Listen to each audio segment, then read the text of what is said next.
Assalamualaikum warahmatullahi wabarakatuh. Perkenalkan, nama saya Ulfatun Hasanah. Saya salah satu dosen di program studi kimia di Universitas An-Nukoyah. Sebagai dosen, saya telah melaksanakan tridharma perguruan tinggi yang meliputi pengajaran, penelitian, dan pengabdian kepada masyarakat. Pada dharma pengajaran, saya mengempu beberapa mata kuliah yang sesuai dengan bidang keilmuan saya, yaitu bidang kimia. Pada kesempatan ini, izinkan saya untuk menjelaskan deskripsi salah satu mata kuliah yang saya ampu, yaitu pemisahan kimia. Pemisahan kimia merupakan mata kuliah wajib bagi mahasiswa S1 kimia yang ditempuh pada semester 4 dengan kode mata kuliah J03017 dengan bobot 3 SKS untuk teori. Pada mata kuliah ini dibagi menjadi 14 pertemuan, tidak termasuk UTS dan UAS. Pada mata kuliah ini akan dibahas tentang konsep dasar-dasar pemisahan dan penggolongan pemisahan, kemudian teori pemisahan dengan menggunakan destilasi, rekristalisasi, ekstraksi pelarut, pemisahan secara kromatografi lapis tipis.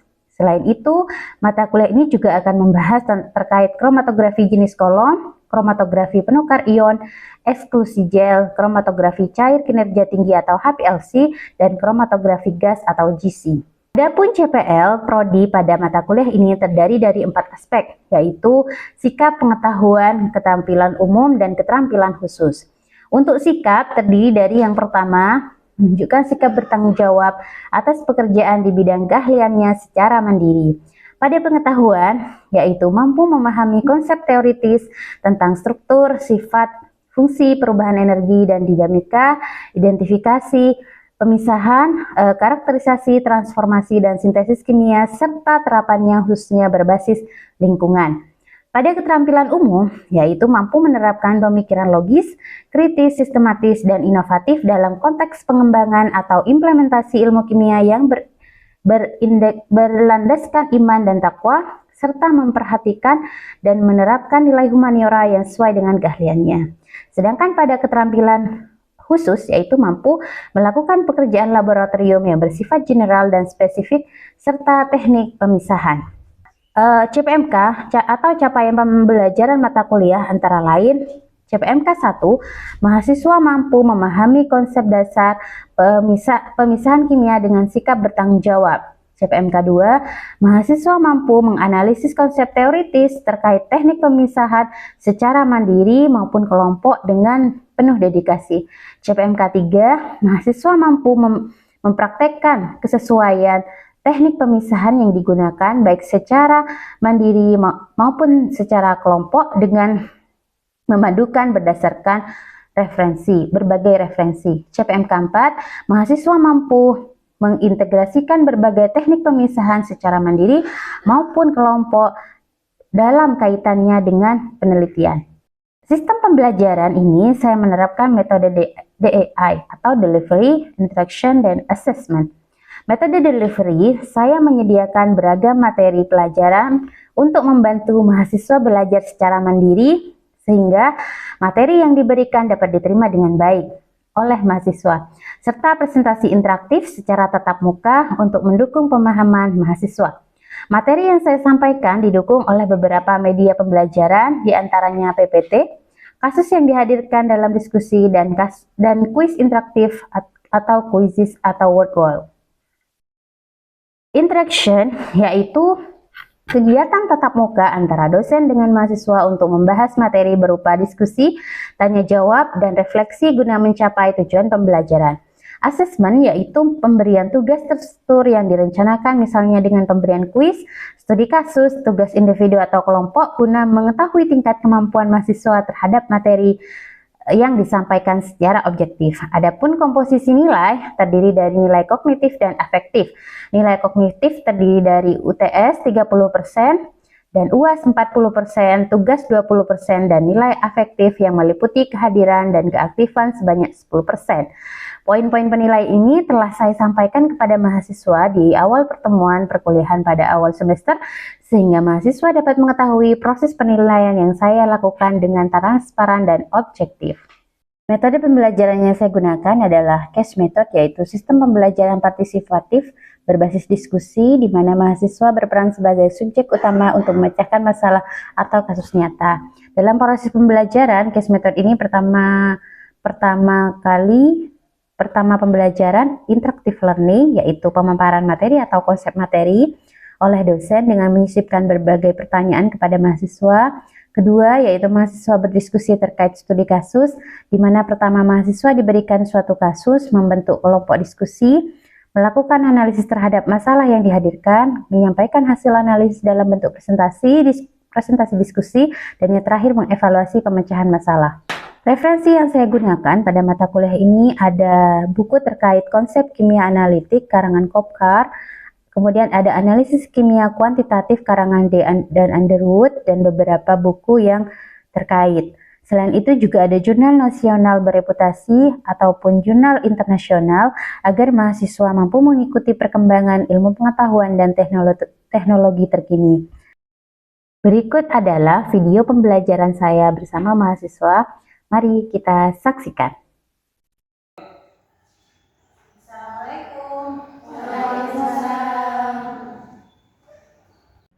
Bagaimana kabarnya hari ini? Alhamdulillah baik. Sudah siap mengikuti mata kuliah hari ini? Siap. Oke. Sebelum kita memulai pelajaran hari ini, mari kita berdoa bersama-sama untuk kelancaran dalam proses belajar mengajar. Berdoa dimulai. Bismillahirrahmanirrahim. Rabbi zidni ilma warzuqni fahma. Rabbi shrah li sadri wa yassir li amri wahlul 'uqdatam min lisani yafqahu qawli. Oke, sebelum kita mulai pembelajaran, saya coba absen dulu ya. Adakah yang hari ini tidak masuk? Oke, masuk semua. Baik, untuk pertemuan hari ini kita akan melanjutkan materi kromatografi sebelumnya. Ya, saya mau review dulu. Adakah yang masih ingat pembelajaran di minggu kemarin terkait apa itu definisi kromatografi? Oke. Kromatografi itu merupakan teknik pemisahan senyawa yang memanfaatkan fase diam dan juga fase terang. Oke, baik, sudah benar ya. Nah, untuk hari ini kita akan mempelajari terkait kromatografi lanjutan, yaitu kromatografi lapis tipis.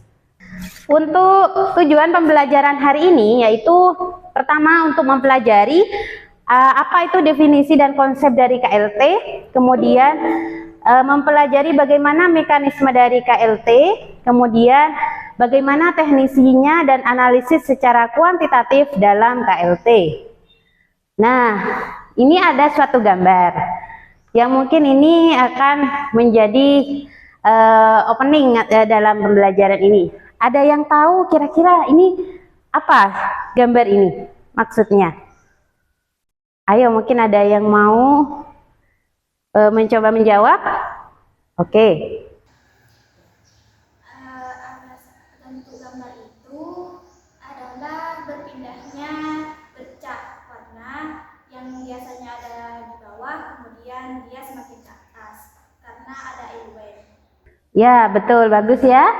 Jadi gambar ini ada 3 gambar. Pertama, itu adalah suatu tinta yang ditotolkan di suatu kertas ya. Kemudian di situ ada apa kira-kira di bawah itu? Kenapa kok bisa naik? Ada apanya? Air atau ada media airnya, sehingga si tinta tadi yang di bawah yang mulanya dia hanya 1 titik, dia berjalan ke atas gitu ya, mengalami elusi kalau bahasanya dalam KLT. Kemudian di gambar nomor 3, dia itu apa perbedaannya dengan nomor 2? Dia semakin terlihat warnanya ya, perpendaran warnanya. Jadi dia ada biru keunguan, kuning, atasnya agak kebiruan begitu ya. Nah, ini adalah contoh aplikasi sederhana dalam KLT ya. Ini hanya contoh begitu. Oke. Selanjutnya untuk ke materi, apa itu KLT?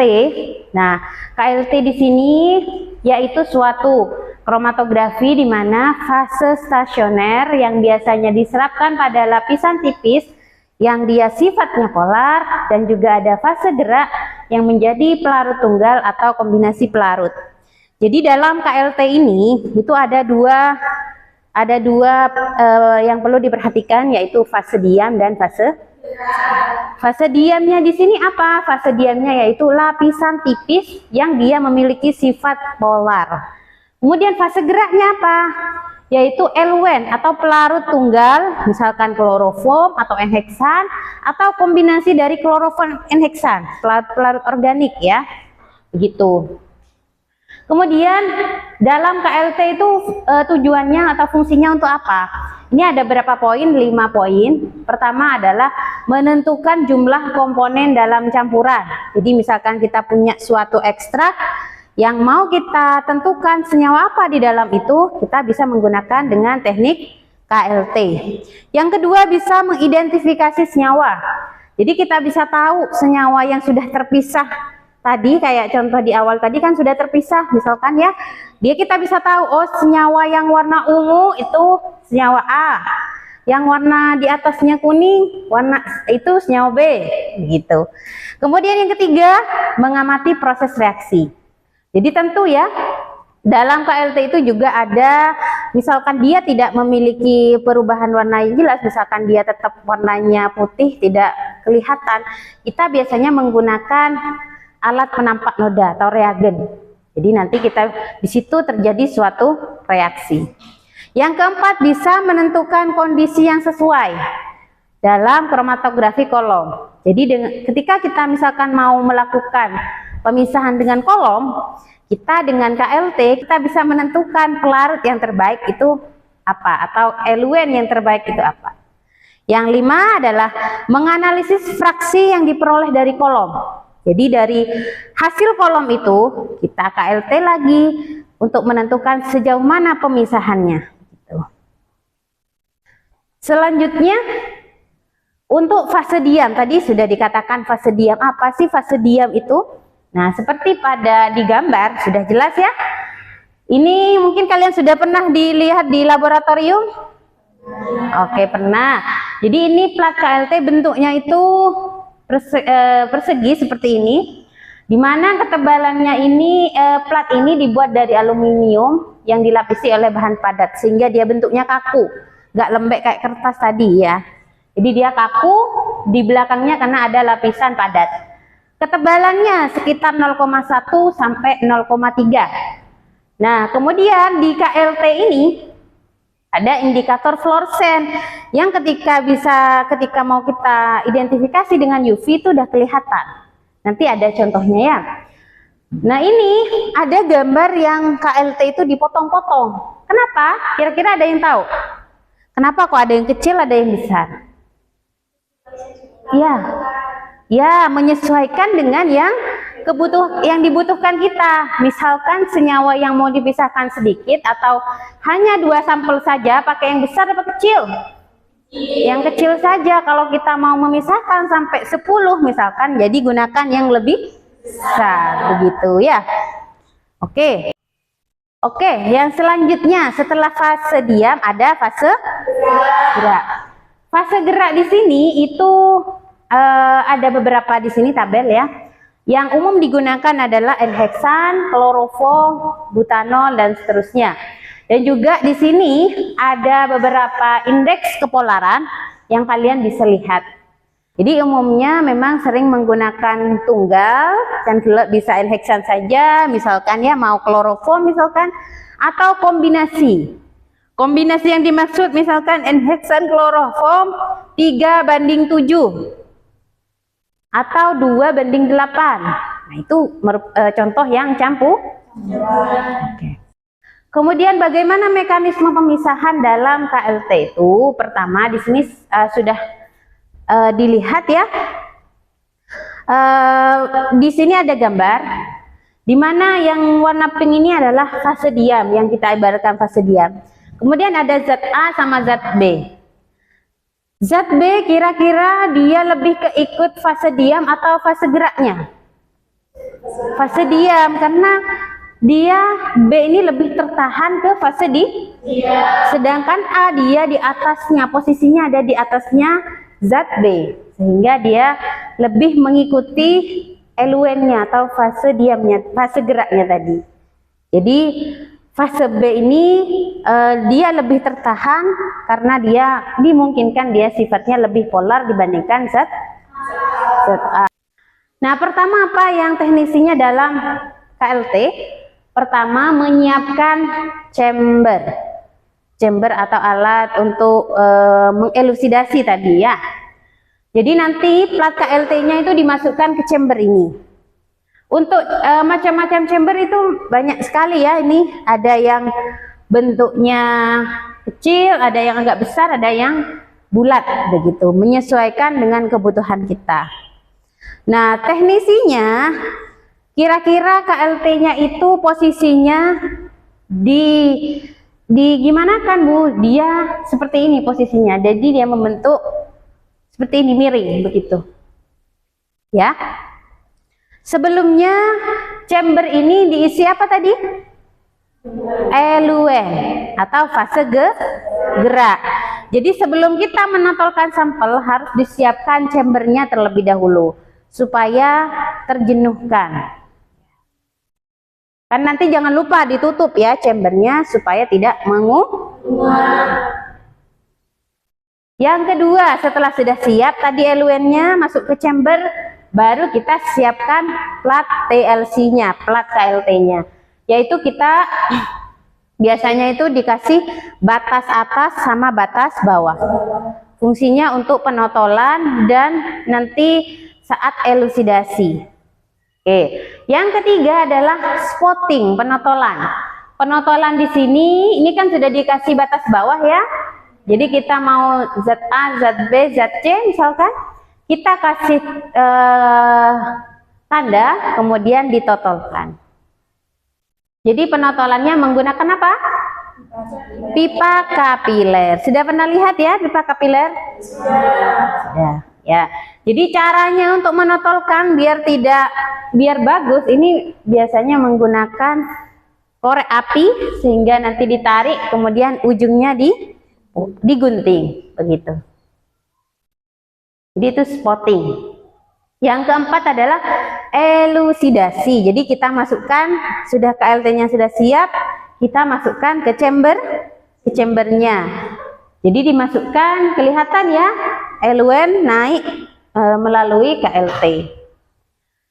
Jadi yang kelima yaitu mendeteksi spot. Ketika mendeteksi ini, dia ini ketika dideteksi menggunakan lampu UV. Kelihatan apa? Bagaimana pemisahannya? Ya, kelihatan kan ya. Jadi ini spotnya apa? Senyawanya itu berpisah satu sama yang lain. Nah, gambar yang selanjutnya ini adalah yang Ibu ceritakan tadi, penampak noda supaya kita yakin bahwa ternyata ini golongan senyawa A. Itu kita sesuaikan dengan referensi. Ada yang mau ditanyakan dulu sejauh ini? Belum ya? Oke. Lanjut, penentuan RF. Penentuan RF ini juga sering digunakan dalam KLT, di mana dalam menghitung RF atau retention factor ini ada rumusnya, yaitu X per Y. Kira-kira X itu apa? Jarak dari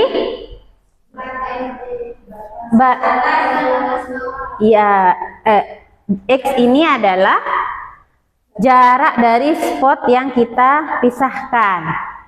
Sedangkan Y itu adalah jarak dari eluen. Contohnya di sini ada gambar kedua, ada senyawa 1, senyawa 2. Kira-kira berapa RF dari senyawa 1? Berapa banding berapa? Per 10 begitu. Nah, analisis kuantitatif untuk KLT ada beberapa cara, yaitu pertama, ketika kita mau analisis kuantitatif, maka kita harus penotolannya harus diketahui menggunakan alat, misalnya menggunakan alat misalkan di situ 100 mikroliter, kemudian dilakukan visualisasi, kemudian dilingkari hasil pemisahannya, kemudian area yang dilingkari kemudian dikerok menggunakan pensil. Setelah dilingkari pensil kemudian dikerok, kemudian dimasukkanlah dalam tabung reaksi. Setelah itu ditambahkan pelarut yang sesuai, kemudian dilakukan filtratnya, dianalisis dengan titrasi, dan bisa juga menggunakan spektrofotometri untuk mengetahui kadar senyawanya. Tuh. Oke. Selanjutnya ya, ada yang mau ditanyakan? Oke, kalau tidak ada, saya mau ada studi kasus ini yang mungkin bisa kalian diskusikan. Ini dibentuk kelompok ya, kelompok 1 dan kelompok 2. Nah, studi kasus yang akan saya berikan ini masih terkait KLT, yaitu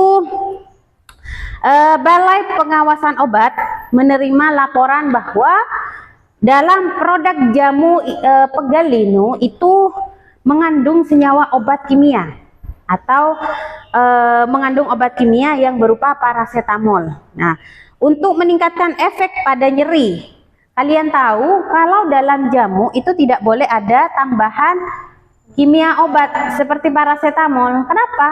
Ada yang tahu? Nah, itu bisa menyebabkan penyakit liver dan lain sebagainya. Ya, di sini studi kasusnya ya terkait analisis dari parasetamol yang ada dalam produk jamu. Nanti silahkan kalian diskusikan dan sesuaikan dengan LKM yang saya bagikan ya. Silakan sesuai dengan kelompoknya bergabung. Ini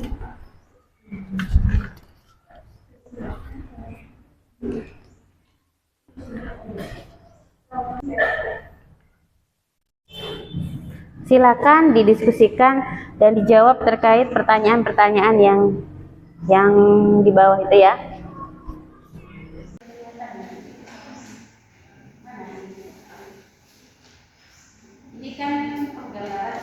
Kan kelompok 1 dulu untuk mempresentasikan perwakilan 1 atau 2 orang maju ke depan. Wabarakatuh. Waalaikumsalam warahmatullahi wabarakatuh. Saya dari kelompok 1 akan mempresentasikan soal yang sudah Ibu berikan tadi. Di mana soal pertama di sini berapa nilai RF standar dari parasetamol? Nilai RF standar yang diperoleh itu adalah sekitar 0,625. Nilai ini digunakan sebagai acuan untuk membandingkan sampel. Jadi untuk soal yang kedua, ada sampel mana yang memiliki nilai RF yang sesuai dengan standar? Ternyata karena posisi bercaknya itu sama dengan standar, maka kedua sampel diduga mengandung parasetamol, yaitu yang A dan C. Warnanya kan sama-sama ungu. Untuk soal yang ketiga, mengapa kecocokan nilai RF itu penting dalam identifikasi senyawa? Karena setiap senyawa itu memiliki nilai RF yang khas pada kondisi KLT tertentu. Jika nilai RF sampel itu sama atau mendekati standar, maka senyawa tersebut diduga adalah senyawa yang sama. Untuk soal keempat, mengapa masih terdapat bercak lain selain parasetamol? Itu yang ada di tabel studi kasus KLT, bisa diamati teman-teman, karena sampel itu terutama jamu tidak hanya mengandung parasetamol tetapi juga mengandung senyawa lain, baik bahan aktif maupun zat pengotor. Senyawa-senyawa tersebut menghasilkan bercak tambahan pada plat KLT. Mungkin jawaban kelima dan seterusnya dijawab oleh teman saya. Saya akan menjawab soal yang nomor 5, yaitu mengapa sampel B tidak menunjukkan bercak pada posisi standar. Jawabannya adalah karena sampel B kemungkinan tidak mengandung parasetamol atau kadar parasetamolnya sangat rendah, sehingga tidak dapat terdeteksi pada analisis KLT. Sekian. Oke, kita beri tepuk tangan dulu buat teman-teman. Dari kelompok 1, mungkin ada yang mau menanyakan terkait presentasinya tadi. Ada. Apakah metode ALT sudah cukup untuk membuktikan adanya bahan kimia obat dalam produk jamu? Oke, silahkan dijawab kelompok 1 terkait pertanyaan dari kelompok 2. Baik, untuk jawabannya, KLT itu masih belum cukup untuk menganalisis bahwa jamu itu masih ada kandungan kimianya. Jadi harus ada analisis lanjutan seperti HPLC atau GC-MS. Seperti itu. Oke. Bagaimana kelompok 1? Kelompok 2 sudah cukup? Ya. Tepuk tangan dulu untuk kelompok 1. Dari hasil diskusi yang sudah kalian presentasikan tadi ya, beberapa kasus pada tambahan jamu yang memiliki tambahan obat kimia, yaitu contohnya di situ paracetamol, di mana produk A dan C itu diduga mengandung paracetamol. Dibuktikan apa? Dengan nilai RF atau nilai hasil pemisahan KLT-nya yang menunjukkan kesamaan dengan standar gitu. Nah, kita penting sekali menghitung nilai RF-nya, melihat dari pemisahannya, kita bandingkan dengan standar. Kalau standar di situ kan senyawanya sudah tunggal, sedangkan pada produk A, B, dan C itu masih dalam bentuk campuran, sehingga campurannya kita lihat apa dibandingkan dengan standar, begitu ya. Makanya kita penting sekali memilih jamu atau kalau kita mau mengkonsumsi suatu obat itu memang di benar-benar tempat yang yang terpercaya. Misalkan jangan suka beli dengan harga yang murah, khawatir ada tambahan seperti itu begitu ya. Misalkan kita beli di apotik atau kan jangan beli di pasaran-pasaran begitu kan, khawatir tidak asli. Kan sekarang banyak produk yang palsu meskipun mereknya sama tapi dimirip-miripkan kayak gitu. Nah, kalau sudah di apotek atau yang sudah terpercaya begitu, meminimalisir terjadinya suatu tambahan-tambahan seperti itu ya, sudah terstandar BPOM begitu ya. Oke, agar kita lebih memahami terkait materi hari ini, kita coba main menggunakan kuisis ya. Silahkan bergabung sesuai dengan kode yang saya kasihkan. Ya. Oke, pertama Nona, kedua Jamilia, Lia, yang ketiga Mila. Oke. Terakhir perkuliahan ini mungkin ada yang mau menyimpulkan terkait materi yang sudah disampaikan hari ini. Oke, silahkan. Jadi kesimpulan dari materi ini yaitu KLT itu adalah proses pemisahan ataupun teknik pemisahan yang melibatkan fase diam dan juga fase gerak. Nah, pemisahan ini ditunjukkan dengan adanya bercak dan juga nilai RF yang berbeda. Selain itu, pemisahan ini sederhana dan mudah dilakukan di laboratorium. Oke, betul ya. Jadi memang KLT ini memiliki suatu kelebihan, diantaranya dia prosesnya cepat dan juga tidak perlu alat yang banyak begitu. Kemudian dalam KLT ini juga masih sebenarnya cocok untuk analisis screening awal begitu ya. Baik itu mau analisis suatu sampel dalam ekstrak ataupun sampel dalam seperti studi kasus yang kalian diskusikan tadi gitu. Oke, sebelum kita mengakhiri, mari kita berdoa bersama-sama untuk menutup perkuliahan hari ini. Oke, berdoa dimulai. Bismillahirrahmanirrahim. Allahumma arina al-haqqa warzuqna ittiba'ahu wa